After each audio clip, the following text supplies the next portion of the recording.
Hi everybody, this is Sonic12334 here, and I have some guests. Introduce yourself.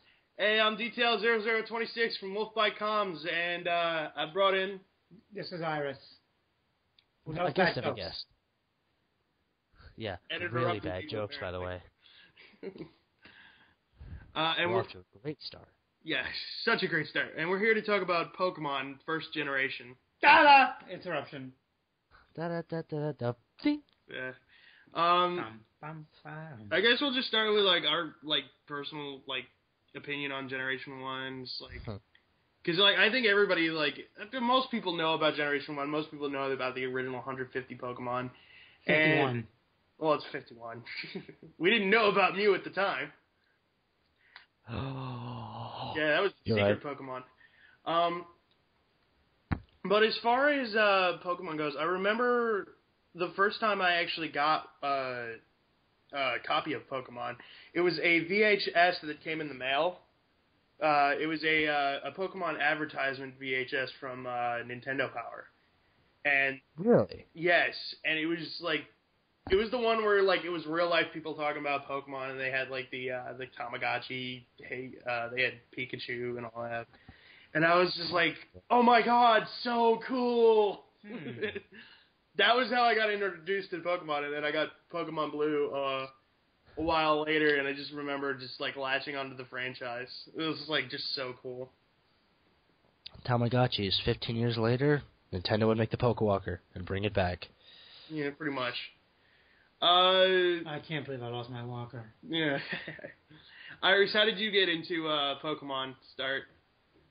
When it was first shown to me, it was a commercial. It was actually a commercial. This guy was talking with a Pikachu. He was a bus driver.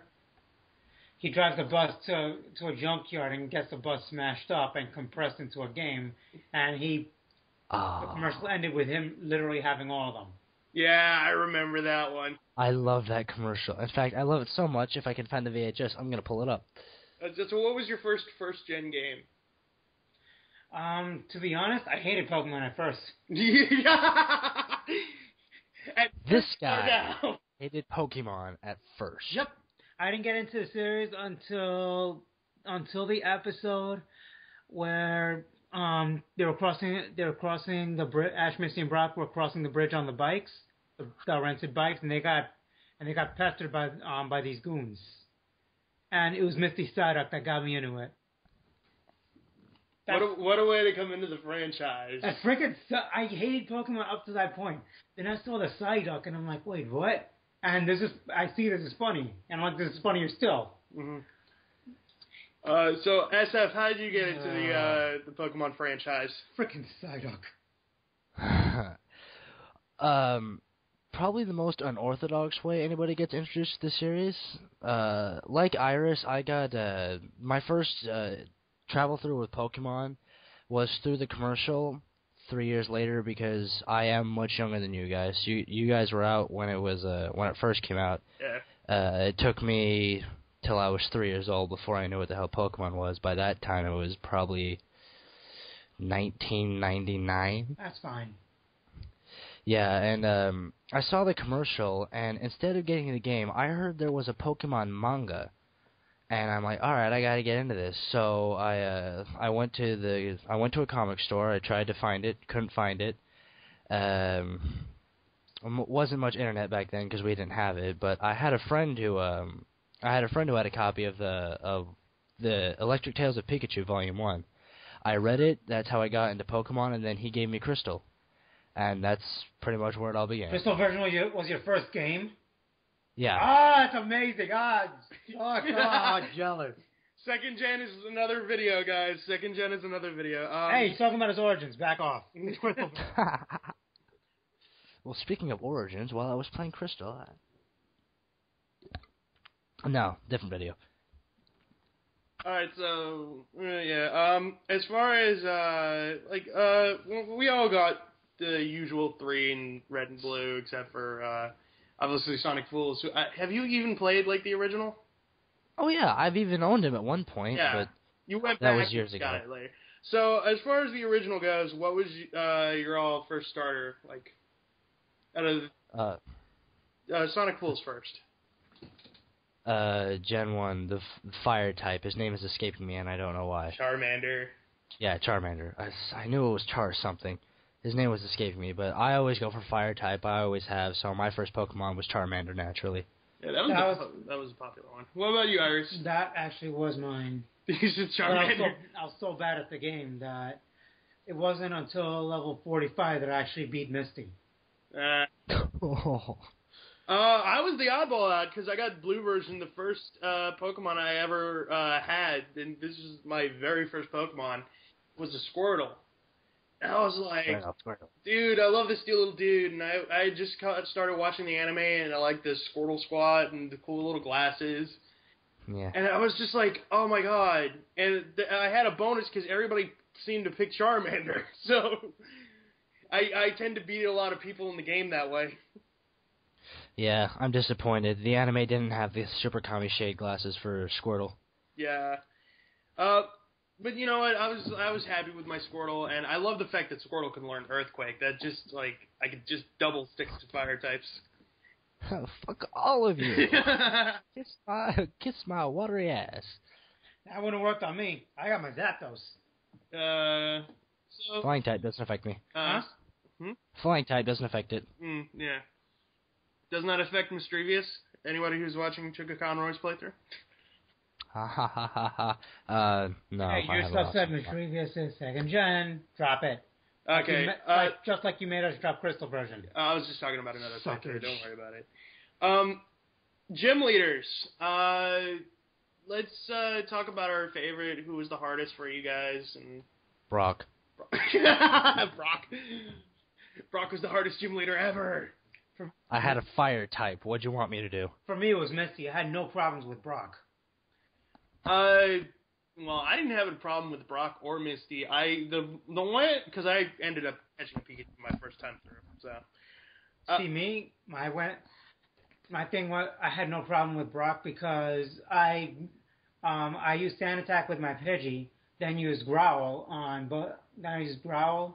and then I just kept attacking with Scratch whatever until both his Geodude and his Onix lost. I just repeated the whole thing. That's the way to do it. I think the hardest gym leader for me, I'm actually I didn't really have that much trouble. I guess the hardest one would be Sabrina, because when I got up against those Psychic type Pokemon in Gen 1, she just wrecked me. I beat her with Hitmonchan. Oh, that's good for you. I just finished getting the Hitmonchan from the Fighting Dojo. I went after Sabrina. It was her Alakazam against the Hitmonchan that I just got. And I thought about the fighting types that she humiliated, and I won with Hitmonchan. That's called pure determination right there. So it's called Comet Punch. It's called Comet Punch. Yeah, that's the way to do it, I guess. Bitches don't know about the Donkey Punch. Wait, what? Bitches don't know about my Donkey Punch. Alright, so favorite gym leader. I'll go first, I guess. My favorite gym leader, I would probably say, was Lieutenant Surge, and not because of the anime, although I did find his accent hilarious, just because I really liked electric Pokemon, and, like, I don't know, it's, like, despite his gym being very dickish with those switches, I just enjoyed it. Yeah. Iris, what was your favorite gym leader? I'm trying to think. I want to say Erica, just because of the comedic value I got her. Because my copy of the game was actually glitched. Like, all of the, would-be suggestive innuendo that wasn't actually supposed to be in there was actually in my copy of the game. Mm. Wow. In the Pokemon game we got, she just came off as kind of a pothead.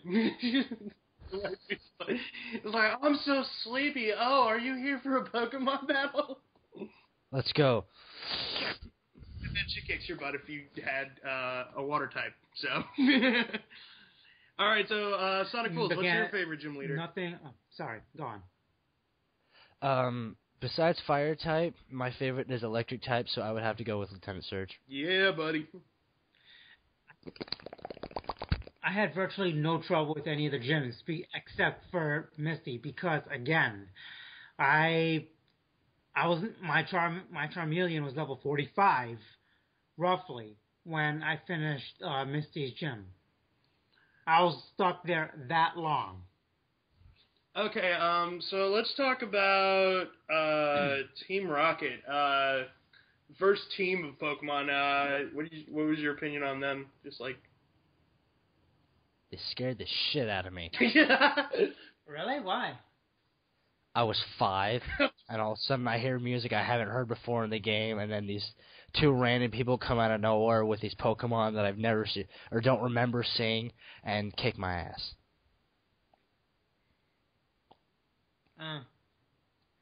I remember Team Rocket as being very comedic in my childhood because I was just like, I'm guarding this poster. There's no switch behind it. Really? That took me for a loop, honestly. Yeah, that was. I found the in-game villains.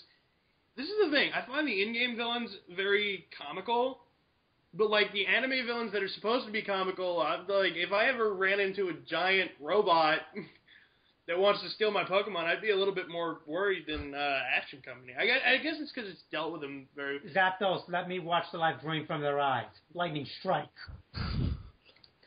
Okay, but as far as Team Rocket goes, I think originally in the very first season, like the very first few episodes, I took Team Rocket very seriously because they broke into the Pokemon Center. They were trying to steal all the Pokemon, and Pikachu just like supercharges them. But like I took them as a serious threat until they got beat by a Caterpie. Then I was like, okay, these guys are joke characters, whatever. I'm so scared. Wait, you what? You got beat by a Caterpie? Using No, spring I'm shot done. and tackle, no less. I'm done. Just no. So Iris, what was your first opinion of Team Rocket? I saw someone that I could beat around with my Charmander. That was it. It's completely indifferent. It's like good, bad. I'm kicking your butt. I enjoyed beating people around with my Charmander, and I held that sense of superiority until I ran into Misty. Oh. Okay, so let's talk about Giovanni, the leader of Team Rocket. What about the twist about him being a gym leader? That was Mega Punch. Mega Punch. That I actually I was really surprised, or I would have been, if the anime hadn't spoiled it for me. It's not that big a deal. Like it's a cool idea that the main bad guy is a gym leader, and I wish they would bring that back into like the newer Pokemon games, where like maybe like there's an evil gym leader again, or you know maybe the Elite Four goes rogue like in the manga. Excuse me. Well, yeah. I know we're doing Gen 1, but isn't Gen 6 doing that? I have no. I think we talked about it in the retrospective, but we'll let them watch the retrospective for that. Yeah. So what about you? What was your Giovanni, the leader Giovanni? What was your opinion on him? I never got to Giovanni in my first 2 playthroughs. It wasn't till like a few years later when I got there, and I've already seen the anime 87 times, till I reached Giovanni, and I'm like, okay, I knew you were gonna be here. You're not a surprise anymore. Yeah, The surprise that I got was after I got the badge, I left. I was playing the game for God knows how long, and just for kicks and giggles, I decided to make my way back into the gym, into the Viridian gym where you get the Earth badge, and I saw Giovanni there, and I speak to him one more time. He says it's different. He says these profound things about being unable to lead anymore and such, and he wishes me farewell and just vanishes. I'm gonna have to go back and do that because I actually left as soon as I got the badge. Is he invisible, or was he never there to begin with? So that's actually pretty cool. I learned something new today. Let's talk about legendaries. Let's talk about the birds first, because Iris has been waiting for this one. I'll let him go first. Huh? That. What's your opinion on the legendary birds, Iris? Anyway, I saw Zapdos. I didn't know what the heck it was. I couldn't catch it for the life of me.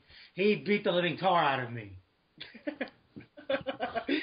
And thus you've loved him ever since. My Charizard was level 65. He paralyzed me with Thunder Shock. I took a lot of damage from his attacks, and because it was my first time playing the game, Charizard was the only Pokemon I focused on training ever. So when he beat him, the rest of the team followed lickety split. Yeah. And then you were rushed to the Pokemon Center. Or I couldn't have Zapdos in that playthrough. Yeah. So I restarted the game sometime later on anyway. What about the other two? The only one I actually got was Moltres. Yeah, because Moltres is kind of like, in Red and Blue, he was along Victory Road, I believe. Yeah. He was the only one of He was the only one of the three that I got. Yeah, we find out later why he was awkwardly placed, but that'll be for the Gen 3 retrospective. Why is that in Gen 3? It's in Gen 1. What the heck? Because we find out about it later with the remakes. More story elements. I'll go into that in that retrospective, but with me... I do like the birds. Pretty much when on a playthrough where I actually was able to get all of them, they were my main party members. Actually, later on, my main team was my starter, the three birds, Mewtwo, and a Haunter. And random Haunter. Yeah, we'll do Pokemon battles tonight. I'll probably put them up. Can you say broken? That's what a lot of people say. He's a legendary trainer. I respect him in this fact that he does not let anybody tell him to not pick the Pokemon with the highest stats that just look cool. Yeah. As far as my delving into the legendary birds, felt good. Zapdos and Articuno were always my favorites, even though I'll admit the Gen 1 sprite of Articuno looked incredibly fat. That's a plum turkey! Oh no, that's later on. No. Look, it's a flying turkey. Shoot it. Yeah, but Moltres just didn't click with me. I've never really clicked with Moltres. I'm bleeding from my mouth for some reason. I gotta take 5, alright? Alright, Iris is gonna take 5. I guess we're gonna keep talking. Nope, pause. Oh, pause? You pause it? Wait, no, there actually is a pause function on here. Can I? Continue. Yeah, pause, unpaused. Now. Alright, cool. I was saying, like, Moltres and I never really clicked. I loved Articuno, I love Zapdos. Moltres, just, like, until, like, even when I figured out I can learn Solar Beam, I never really got that into Moltres. Sonic Fools, what do you think about the legendary birds? Birds? What birds? I didn't know there were birds until I went back and watched until I watched the movie. I beat the Elite Four and turned the game off. No competitive battling for you. Nobody had a link cable. Yeah. There was also nobody around me that liked Pokemon. In fact, if I mentioned Pokemon, they would probably beat me. Well, that sucked. Yeah. You got into it during the time where, like, a lot of people were getting out of Pokemon. Yeah, Yu-Gi-Oh! Just hit the mainstream, and I watched the... Not to go too far off into Yu-Gi-Oh!, but I watched Yu-Gi-Oh! And played Pokemon, which made me kind of the unlikable. Yeah, I could see you there. I don't see why, honestly. Yeah, it's social groups and all that stuff. I'm not going to go into that and go... Somebody the bottle of cyanide shoved down his throat. And I don't mean you either. I lived in Utah. Let's leave it at that. Yeah. Anyway. Okay, so a Molotov cocktail. Dust to dust. Okay. Keeping things on target. What about Mewtwo and Mew? Well, let's start with Mewtwo, because Mewtwo was the one you could catch pretty much right away. Did anybody know that Mewtwo was there after the Elite Four? Me. Like I said, I turned the game off and then I came back to it after I watched the movie. Mewtwo, my first run through. Did anybody not use the Master Ball on him? Because that's what I do every time I play the originals. 174 Ultra Balls. 174 Ultra Balls. That'll do it. Sounds about right. Have you ever tried catching Mewtwo with a regular Pokeball? You might as well throw an orange covered in Vaseline. Yes. Gotta love that flash from Dorkly. What about Mew? Mew, the secret Pokemon that you could only get at events and, like, you know, fucking all the rumors for it. Because of where I grew up, I had no idea Mew existed until, like, a year and a half ago when I eventually got around to watching Brain Scratch Com's Pokemon Yellow playthrough. Ah, okay. As far as me, I remember the first Mew I ever got, and I have some kind of bond with Mew that every game I get, a Mew's gonna show up in it eventually. But the first time I got a Mew was I was at summer camp, and some kid stole my bag, and I punched him. And then later on, like after losing terribly in a fight, this kid actually came up to me. He had Game Boy and he had a Game Shark, and he was like, "Hey kid, you like really stood up for yourself. Do you want a Mew?" I was like, "I don't know what a Mew is. Is that like a Mewtwo?" And he's like, "No, Mew. This is like the original." I'm like, "Sure." And that's how I got the first Mew in red version. Alright. And ever since then, it's guaranteed that at some point someone will just hand me a Mew, or I will have one on hand to train up. Sad thing is, he almost never actually uses a Mew. Which just registered to me, and I should kick you for it. No, I used a Mew more back in the day. Now I really do want to train one up, so I probably will train a Mew up eventually. I have one at level 30. You have? Okay, maybe I'll fucking transfer it into black. I needed another one for my legendary team. Actually, between my GBA Pokemon games and my Diamond, I probably have about 30. Alright, transfer me a Mew in black, and we'll talk about it later. That would probably be your like third or fourth one, because I gave you that one that was pretty much built for catching legends. You are a Mew catching machine. That I don't want to save that for another time because it's a really funny story. So I'll leave it up to you guys if you'll let me say it. I don't know. Maybe what story? What was this? How I ended up with so many Mews and whatnot. Well, it's topical. Go for it. Okay. My cousin had loaned me his emerald just because I didn't feel like restarting mine for several reasons.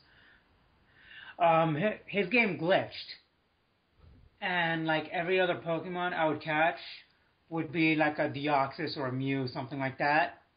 And so I ended up catching several freaking Mews.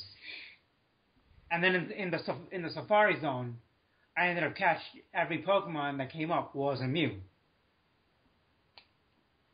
Really? Yeah. So if you all want Mews, contact Iris at Wolfbitecommentaries.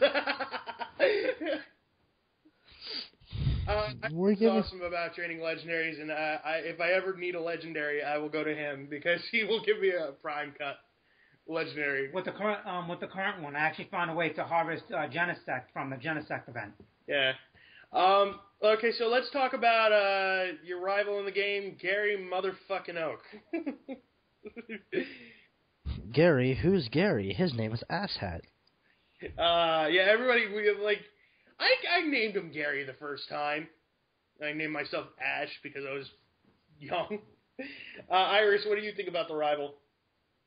Someone I can beat around with my Charmander. Yeah, that's going to be your answer for every trainer I ask about, isn't it? Yes. No. Because it's the best I answer. Actually lose to him that one time. Mm. Like, he gave me an issue starting out. Like, I got him. Mm-hmm. But when I faced him when I was trying to head over to the league registration where I didn't have any badges, yeah, he actually kept beating me, and he kept beating me, and his line kept coming. His line actually came up, which isn't supposed to happen. He actually says something to you before you're like white out, whatever. Yeah. He's like, "Am I great or what?" Yeah, I remember that. Let's see, Gary Oak. Despite a lot of hate that he gets, he is the only rival that I know of that actually became league champion before you. So I give him credit for that. For what the animator set up for him. Got it. Well, he's the only one who's ever done that, and I do like that setup that the rivals beat the Elite Four before you. We haven't seen that in a while. Yeah, he beats him about 5 minutes before you, and then you come in and go, lol, fuck you. Pretty much. What, your league champion? Sorry. No. I will say this, he, as far as a rival team, I will give him credit, he has a decent team. He's definitely covers all his bases. Oh, yeah. Not really. My Charizard was level 96 when I first bought him. I'm good. Level Spanish. No, because I kept getting lost in every single blasted maze in the game. And Victory Road took me about 5 hours to get through. No. Victory Road took me the better part of all day to get through. That'll do it. So when I actually got there, finally, after God knows how long, my Charizard was like level 96 when I fought him. So all I had to do was Mega Punch his team. Except for his right arm, because oddly enough, my Charizard still knew Ember. My Charizard's exact attack lineup: Mega Punch, Cut, Fire Spin, Ember. Oh, the days. I beat everyone. The days when I didn't know about power values. Power levels are absolute bullshit. Oh no, when I faced other people with my Charizard, those were the attacks I needed. Someone would send out their Lapras against me. I would burn their Lapras with Ember. And at which point I would Mega Punch their Lapras. At that point, everybody didn't really know too much about accuracy in moves, so I'm guessing there was a lot of Fire Blast and Blizzard going on. No, that Lapras messed me up. It did have Hydro Pump, which my Charizard took, but that match was never actually finished. Yeah. Not because I ran off, but because the bell rang. And you had to run. Yeah. So let's talk about the gimmick of Pokemon. You gotta catch them all, trading link cables, battles with your friends. La. Ash Ketchum wants to catch them all, only caught 46 out of the 151. Yeah, that sounds about. And they were mainly Tauros from the Safari Zone. Yeah. Exactly. He caught approximately 200 Tauros, actually, for no reason. And you know what the funny part about that episode is? It was cut from America because they showed too many guns. I know. It's like, really? Come on. They showed the episode with Pikachu being hurt by the Goldeen almost fatally, and Asshat's guns pointed at him in that episode too. Oh well. I want to know why they cut Electric Soldier Porygon. I think that would have been hilarious. Yes, that would have been hilarious to see, young kids in America fucking having seizures. Nobody had a seizure, and if they did have a seizure, it means they're probably epileptic. It was their... Actually, that episode did send a lot of kids to the hospital. For headaches and some seizures, yeah, so. The brunt of them were seizures. Some dude actually showed off the pictures and such of what the ERs looked like. Okay, maybe the kids I showed it to are just, really tough or innocent then, because I showed it to a group of 4-year-olds, and, nothing. Yeah. Well, because those color patterns are actually good for their eye development anyway. So, talking about that, again, I told you about the Mew thing. That was like a stroke of luck that I always had a link cable on me. There were several episodes that were actually cut that bugged me. Yeah. Going back to the topic I was going to, the whole, linking up and battling friends. I was that kid. I was the kid who had the link cable, so if you wanted to battle, you had to be friends with me. I was the kid who had that controller thing for the PS1. I was the cool kid on the block. Anyway, enough of that. The controller thing for the PS1. What's the controller thing?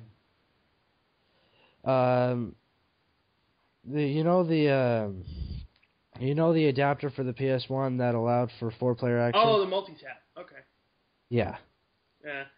So, I remember as a kid, and this is an apt comparison, after I got kicked out of the first camp for fighting, I went to a second camp the first, 2 weeks, nobody talked to me. And then I got so bored there that I decided, okay, fuck it, I'm going to bring in my Game Boy and bring in my Pokemon Red and just play that. I became the most popular kid at camp. Because then all of a sudden everybody was bringing in their Game Boy and everybody was trying to battle me and whatnot because I had a link cable. When I went to a camp thing when I was younger, not related. Never mind. All right, so Iris, what's your experience with the original Red and Blue linking up with friends and whatnot? Battling with my friends was fun, but basically when we battled, we took our favorite Pokemon. This is only after we had actually gotten at least all 8 badges, whether or not we actually finished the game. Okay.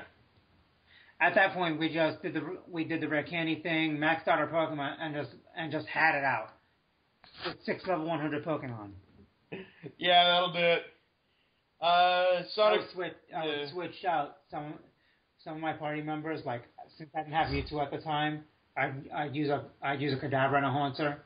So my respective lineup was Charizard, Zapdos, Articuno, Moltres, Kadabra, and Haunter. That was a simple beginning. That really was. Side Beam, Side Wave, Psychic, Recover. On my good old Kadabra. Yeah. What about you, Sonic Fools? What was your experience of battling and linking? Well, you said most people didn't like you when you were talking about Pokemon. Yeah, I was about to say, what do you think it was? You had that one coming. Yeah. You had that one coming, dude. It was very boring, and there was there was this one kid who eventually came in like a month before I had to move, and that pissed me off. But other than that, I had no experience with link trade with other people. Yeah, so that was the one thing about the link trade is you needed a link cable. It's not nearly as accessible as it is today. Which makes me a sad camper. Yeah, I got beat up, but I got a Mew. That's my experience. Well, as long as you get something out of it. Yeah. So let's talk about. You know what? Let's talk about Stadium. Let's talk about the N64 transferring the first Stadium game. I never got to play it. I got to play it for like 2 minutes. If you guys are going into N64 games, you count me out on this one. I never had an N64 growing up. Neither did I. I had a Sega Genesis until about a year after PS2 came out. Alright, so this is pretty much going to be my bit. I got Stadium the day it came out, and I had already beaten Red version, because I had lost my original Blue, so I had gotten a Red version, and I beat it. And I had also beaten my Yellow. So I just had a ball battling through these. I'd not to take away from Some Call Me Johnny, because I know he only went through the rental Pokemon. But Some Call Me Johnny. He's another reviewer. Okay. I give credit that he only went through with the rental Pokemon, which I can understand can be very frustrating, because my friends have used the rental Pokemon and trying to beat me, and it didn't ever work out. They're amazingly bad. They are amazingly bad. Even in Battle Revolution, they're amazingly bad. The Battle Revolution, I give them a little more credit, but definitely in Stadium 1. In Stadium 1, they were horrible. They're stronger against each other. Who teaches a Charizard mimic? Stadium. Yeah. Hey! I actually have a Vaporeon that has Sunny Day. Breeding. Hey, it works for you. My point of interest is, as far as Stadium goes, there was not only that, but there was all these little mini games that were so much fun, and I just enjoyed it thoroughly. And then Pokemon Snap came out, and I was like, "Ooh, gimme!" So, yeah, I'm not gonna go too big into Pokemon Snap either. Yeah, you take pictures of Pokemon, you don't capture them. Suckage. Yeah. Well, no. If you think about it, you are capturing them On film. I want to actually capture them. Yeah. Suckage. Next. I think it was still cool to catch cool pictures of Pokemon you could put on your wall. It was cute. I had a blast at the kiosk. Yeah. Let's talk about Pokemon Pinball. Is there really anything to talk about? I sucked at it at first. I got better at it. I actually did a full run on one of the two sides, on the red side of the pinball, but I was never actually able to catch any of the Pokemon from that high up in the towns in the game run, because you always start at the beginning of the town where your beginning journey is. And it sucked, because I wanted to Zapdos. And I had a chance, and I ended up skipping the town instead. And that sucks. Yeah. I don't have too much to say about Pokemon Pinball, but I did play a little bit of it, and... Yeah, I loaned you the game. I know you loaned it. Well, I played a little bit before that. I played a little bit, and it was a fun little distraction. Yeah, my score didn't keep. Mm. What about you, Sonic Fools? Have you played pinball at all? Sonic Pinball? Or, that's Sonic Pinball. Well, yeah, I've played Sonic Pinball quite a bit, actually. That was a good game, but I didn't actually finish it until literally years later. I'm talking about maybe 13 years after I got it. Okay, so now Pokemon Pinball. Did you play that one? No, but I can probably guess and imagine me playing it, because it's pinball with Pokemon gimmicks. It was a little more interesting than that, but I'd pick it up still even today. Let's talk about the one game I really didn't want to talk about. Hey You Pikachu. Hey You, what did you? Bless you. Oh, this game caused me rage as a kid, because again, I was one of those early adopters who was like, ooh, new Pokemon game, I gotta play it. And I spent, I learned most of my curse words because Hey You Pikachu made me make them up. Son of a flabbergaster. You son of a flubber, Pikachu! That game would have been so much better if it was just not voice recognition. And then we got Pokemon Channel later on, and that's what it was. So thank you, Nintendo, for listening. Yeah, I can never play Pokemon Channel now, only because I hate reading creepypastas. Because then they make it so I can't play games anymore. Yeah, Pokemon Death Channel. I remember that one. Yeah. Oh, yeah.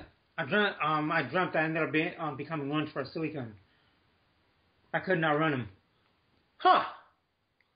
I shall have to write about that later. I got pounced on. I saw his blood red eyes as he showed me his teeth, and at that point I actually woke up when I could swear I felt his teeth come down under me. E for everyone. Suicune is still my favorite water type dog. Yeah. Anyway, back to Hey You Pikachu. I think if they had made it so the voice recognition was better, we would have gotten it in the DS where we could actually just call out the Pokemon attacks like in the show. And that would have been awesome. That would have been like every fan geek's dream. Just like, Alright, so let's talk about our favorite experience with the first gen. I know Iris is probably just dying to... I'm actually just trying to think. What about you, Sonic Fools? Do you have...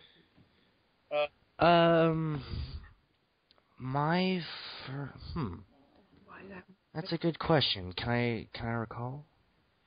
Wait, what? No, I'm trying to recall. Like I said, it was when I was young, so I'm trying to remember everything. You know what? Is it okay if I actually take point while you guys think about it? Because I remember the most awkward thing that ever happened to me. All right, you tell me Pokemon. your awkward thing with Pokemon. And I went into the Elite Four with only the birds. Mm-hmm. And I sent, oddly enough, just for a kicks, I sent Articuno out against Lorelei's Dugong. Mm-hmm. She used Aurora Beam on my Articuno, and Articuno was frozen solid. The most awkward thing ever. Hey, look, it's a legendary birdsicle. Articuno was frozen solid from Aurora Beam. Articuno is the ice Pokemon. Yeah! Now it's an ice statue. How the fuck does that work? Oh no, it was a super effective hit. Articuno actually takes weakness damage in red and blue. Yeah, because they didn't figure out the whole coding of canceling out stuff. Zapdos actually had no weaknesses, though. Yeah, this is true. Well, I know this now. Zapdos has no weaknesses in red and blue. I still have to go through Kaizo Blue. How about you don't, dude? No, because I promised myself I would go through it. Oh, so. spare me. Okay, so the most interesting Pokemon experience that I had was playing Kaizo Blue. No.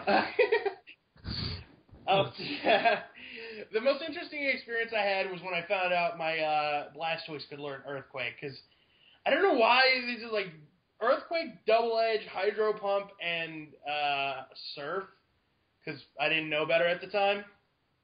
Just seemed like a good moveset to me, and it just wrecked everything. That is actually a decent moveset. Yeah, I think I picked up on it a lot quicker than a lot of people, because I usually beat people in early Pokemon battles. Not to brag, but like I think I was the only one who got the type weakness very quickly. That was partially due to Nintendo Power constantly sending me strategy guides, which I would read at length. That's fine. Lucky bastard. Yeah. It's called strategy. With me, it was Mega Punch. With me, it was Earthquake. When I wasn't using my birds. Yeah. I look back on it now, and it's like I know a lot more now, and it's just like back in that day, I loved the metagame, but like now I really love it. It's really evolved on me. Not excuse the pun. Good. I see what you did there. I see what you did there. Okay, so what about you, Sonic Fools? What's now that we've given you plenty of time to think about it? Earthquake. Is it just Earthquake? My 7-year-old mind, when I found Earthquake, oh man, the times I had. It actually that actually came back to me because I'm simultaneously checking Facebook while doing this, and I came across this picture. It says Pokemon now. All right, all I have to do is pull out this Pokemon, use this attack, and blah blah blah blah blah. And then it says 7-year-old me. I'm an Earthquake, all you motherfuckers. That's true. And I'm like, yep, that's me. Okay, so let's wrap this up with favorite first-gen Pokemon and least favorite first-gen Pokemon. Ooh. Excuse me. Let's see. Too bad there was no challenge in the Pokemon games after you finished the Elite Four.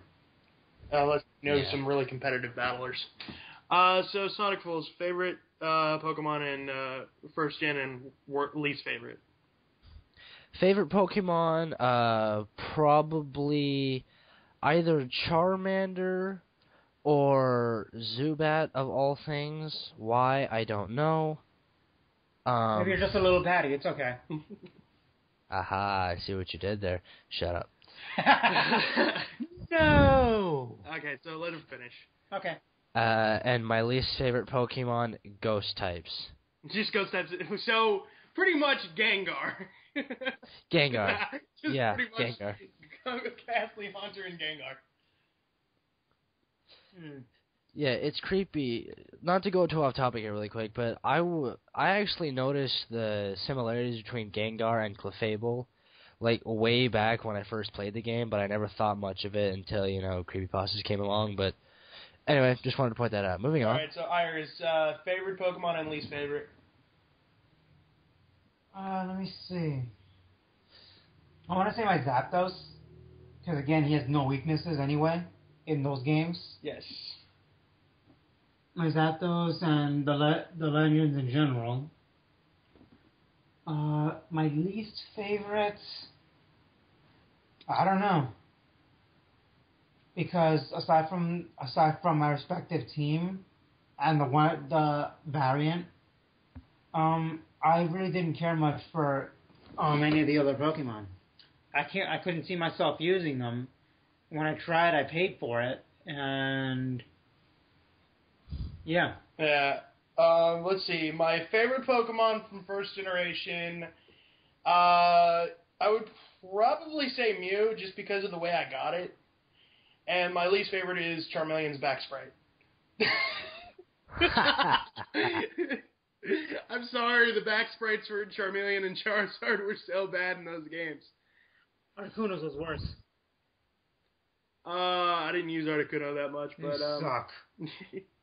No, I used it. I just didn't use it that much. I know. It's still. No, I think honestly, if I'm just thinking about the Pokemon and not the look, I'd say my least favorite Pokemon would probably be Grimer. I forgot about poison types. Grimer evolves into become Muck. Spell Muck backwards. I actually don't mind Muck that much because Ash had a Muck in the series, but Grimer was just kind of there. And Muck saved them against what's her face? Yeah. I'm trying to remember. No, I know her name. It was the one with the Kung Fu Bellsprout.